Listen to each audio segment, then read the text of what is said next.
এই মুহূর্তে যারা এখনো পর্যন্ত ঘরের লিস্টে নাম আসা সত্ত্বেও ঘরের টাকা পায়নি, এবারে তাদের জন্য রয়েছে রাজ্যের মুখ্যমন্ত্রী মমতা বন্দ্যোপাধ্যায়ের তরফ থেকে একটা দারুণ খবর। মুখে হাসি ফুটতে পারে সেই সকল পরিবার যাদের ঘরের লিস্টে নাম এসেছে। কারণ ইতিপূর্বে রাজ্যের মুখ্যমন্ত্রী মমতা বন্দ্যোপাধ্যায় ভোট ঘোষণায় একাধিকবার দাবি করেছিলেন যে কেন্দ্র সরকার যে সকল টাকা থেকে বঞ্চিত রেখেছে সেই সকল টাকা রাজ্য সরকার নিজস্ব রাজস্ব খাত থেকে টাকা দেবে। আর এই মুহূর্তে এবারে কিন্তু রাজ্য সরকারের তরফ থেকে আরও এক ধাপ এগোলো ঘরের টাকা দেওয়াতে। যারা এখনও পর্যন্ত ঘরের লিস্টে নাম থাকা সত্ত্বেও ঘরের টাকা পায়নি তাদের জন্য রয়েছে আজকের এই আপডেটটি। তাই আমাদের সঙ্গে যারা রয়েছেন ভিডিওটিকে মোটেও স্কিপ না করে শেষ পর্যন্ত দেখতে থাকুন এবং কে কোথায় থেকে ভিডিওটি দেখছেন কমেন্ট বক্সে লিখে জানাবেন। দেখে নেব আজকে সর্বশেষ রিপোর্ট অনুপাতে রাজ্যের মুখ্যমন্ত্রী মমতা বন্দ্যোপাধ্যায় যারা সেই সকল 11 লক্ষ পরিবার যারা ঘরের লিস্টে নাম থাকা সত্ত্বেও এখনো পর্যন্ত টাকা পায়নি তাদের জন্য কি ঘোষণা করলো এ নিয়েই থাকবে আজকের বিস্তারিত আলোচনা। তাই যারা আমাদের সঙ্গে এই মুহূর্তে লাইভে রয়েছেন কে কোথায় থেকে ভিডিওটি দেখছেন কমেন্ট বক্সে লিখে জানাবেন। সাথে সাথে ভিডিওটিকে অবশ্যই একটু শেয়ার করবেন, ভিডিওটিকে অবশ্যই একটা শেয়ার করবেন এবং আপনার ঘরের লিস্টে নাম এসেছে কি বা আপনি কোনো সরকারি প্রকল্প থেকে বঞ্চিত রয়েছেন কি কমেন্ট বক্সে লিখে জানাবেন। কারণ আজকের কমেন্টটা আপনাদের অত্যন্ত জরুরি। এই মুহূর্তে আমরা এক নজর দেখে নেব কারা কারা কমেন্ট করেছে, তারপরে আমরা বিস্তারিত আলোচনায় চলে যাব। দেখুন ইতিমধ্যে ভোট পর্ব শেষ হয়ে গিয়েছে। ভোট পর্ব শেষ হয়ে যাওয়ার পরে রাজ্যের মুখ্যমন্ত্রী মমতা বন্দ্যোপাধ্যায়ের পূর্ব ঘোষণা মতে যারা ঘরের টাকা পায়নি অথচ ঘরের লিস্টে নাম রয়েছে, রাজ্যের মুখ্যমন্ত্রী মমতা বন্দ্যোপাধ্যায় বারবার দাবি করছিলেন যে যারা ঘরে কোনো রকম টাকা পায়নি বা অথচ ঘরের লিস্টে নাম রয়েছে কেন্দ্র সরকার বঞ্চিত করে রেখেছে, তাদেরকে কেন্দ্র সরকার টাকা দিচ্ছে না। তবে রাজ্য সরকার কেন্দ্রকে চ্যালেঞ্জ করে জানিয়েছিল যে আমরা ওই সকল পরিবারদের টাকা দেবো। আর ভোট মিটে গেলে প্রথমে মে মাস ঘোষণা করা হয়েছিল, মে মাসে ভোট পড়াই মে মাস থেকে সেটা ভোট পরবর্তী অর্থাৎ ভোট পরের ঘোষণা করা হয়েছিল। আর আজকে দেখে নেব এবারে রাজ্যের ভোট কেটে যেতে ভোটের নির্বাচনী আচারবিধি কেটে যাওয়ার পরে রাজ্যের মুখ্যমন্ত্রী মমতা বন্দ্যোপাধ্যায় যারা ঘর পায়নি তাদের জন্য কি ঘোষণা করলেন বা তারা কবে থেকে টাকা পাবে বা কিভাবে টাকা পাবে তাদের জন্য কি করতে হবে। তাই এই মুহূর্তে যারা আমাদের সঙ্গে লাইভে রয়েছেন ভিডিওটিকে মোটেও স্কিপ না করে শেষ পর্যন্ত দেখতে থাকুন। কে কোথায় থেকে ভিডিওটি দেখছেন কমেন্ট বক্সে লিখে জানাবেন। কারণ দেখুন আপনারা যতটা বেশি কমেন্ট করবেন বা শেয়ার করবেন ততটাই কিন্তু আমরা উৎসাহিত হব আগামী দিনে লেটেস্ট আপডেটগুলি এভাবেই আপনাদের সামনে উপস্থাপন করার জন্য। সাথে সাথে ভিডিওটিকে অবশ্যই একটা লাইক করবেন। চলুন এবারে দেখে নেওয়া যাক বিস্তারিত। এবারে রাজ্যের মুখ্যমন্ত্রী মমতা বন্দ্যোপাধ্যায় প্রতিশ্রুতি পূরণে আরও এক ধাপ এগিয়ে এলেন। একদম ঠিকই শুনেছেন।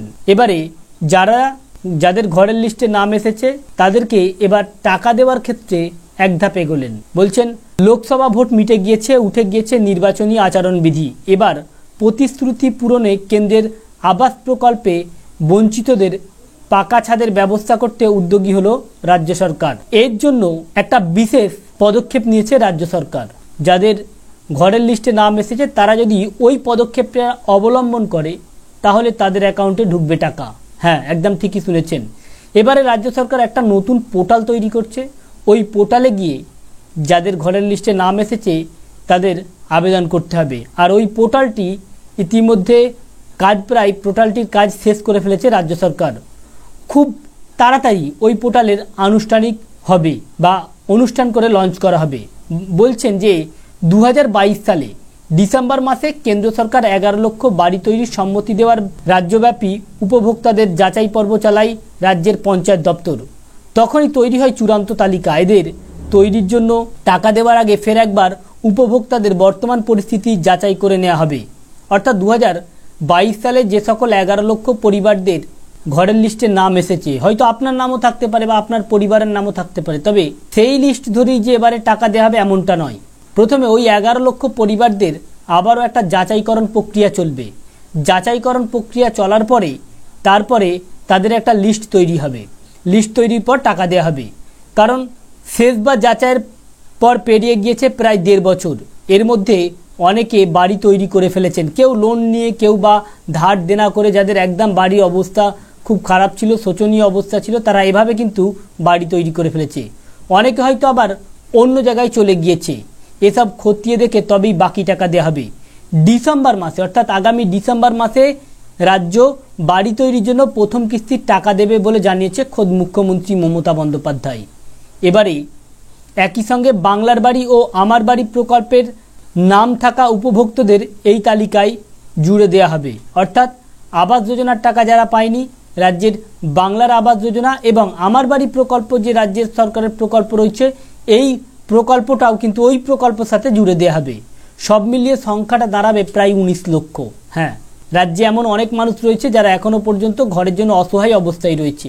সেই সকল পরিবার যাদের ঘরের লিস্টে নাম থাকা সত্ত্বেও ঘরের কোনো রকম টাকা পায়নি, এবার তাদের জন্য এই বিশেষ ব্যবস্থা করতে চলেছে রাজ্য সরকার। আবার একটা যাচাই প্রক্রিয়া হবে, ওই যাচাই প্রক্রিয়ার পরে মোট 19 লক্ষ পরিবারকে যাচাই হবে। 3টে প্রকল্প একসঙ্গে মোট 19 লক্ষ পরিবার, ওই 19 লক্ষ পরিবারকে যাচাই করা হবে। যাচাই করে তাদেরকে ঘরের টাকা দেওয়ার ব্যবস্থা করবে। কারণ ঘরের টাকা দেওয়ার ব্যবস্থার জন্য রাজ্য সরকার নিজস্ব একটা পোর্টাল লঞ্চ করেছে। পোর্টালটির নাম সম্ভবত গৃহশ্রী প্রকল্প হবে। ওই গৃহশ্রী প্রকল্পে আবেদন করলে বা ওই গৃহশ্রী প্রকল্পে সমস্ত রকম ডকুমেন্ট নথি থাকবে, সেই নথি অনুপাতেই তারা টাকা পাবে।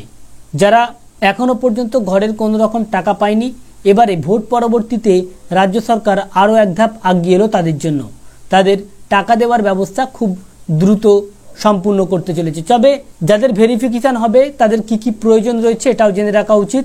তাদের জন্য বলা হচ্ছে যে প্রথমত তাদের ব্যাংকের অ্যাকাউন্টটা সচল থাকতে হবে, কারণ ব্যাংকের অ্যাকাউন্টেই টাকাটা দেওয়া হবে।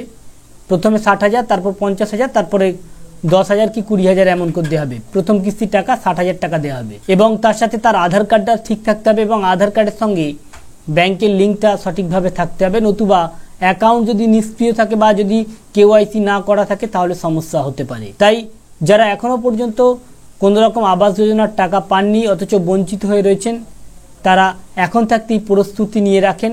খুব জলদি তাদের অ্যাকাউন্টে রাজ্য সরকার আবারও দ্বিতীয় ভেরিফিকেশান কমপ্লিট করে তাদেরকে টাকা দিতে শুরু করবে। এমন রাজ্যে প্রায় 19 লক্ষ পরিবারকে টাকা দেওয়া হবে। তো ফ্রেন্ডস, যদি আপনি এখনও পর্যন্ত ঘর না পেয়ে থাকেন কমেন্ট বক্সে লিখে জানাবেন, সাথে সাথে ভিডিওটিকে শেয়ার করবেন। আমাদের উদ্দেশ্য ছিল কেবলমাত্র এই আপডেটটি আপনাদের সামনে উপস্থাপন করা, যাতে আপনাদের জানতে বুঝতে সুবিধা হয়ে থাকে। Thank you friends, thank you for watching.